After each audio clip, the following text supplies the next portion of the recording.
Bon dia, em dic Àngel Capella i vull parlar d'un llibre que es diu La història de Marco i Mirko, escrit per Gianni Rodari i publicat per Promera, en la col·lecció del Miquel Galàctic. El llibre conta la història de dos germans bessons, en Marco i Mirko, que hi porten un martell damunt. Marco el té de color blanc i Mirko el té de color negre.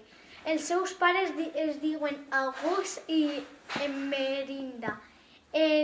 Estimulen escrivint un text sobre el diable que matava les mosques amb la cua i apareix un tal Magistris i els seus pares sempre es deien mai obrir la porta.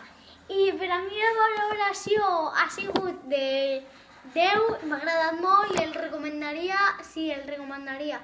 Però és que el més graciós no l'he contat, però és que això ja és per al final.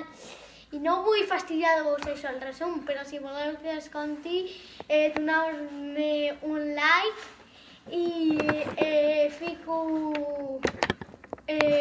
faig el segon vídeo i diré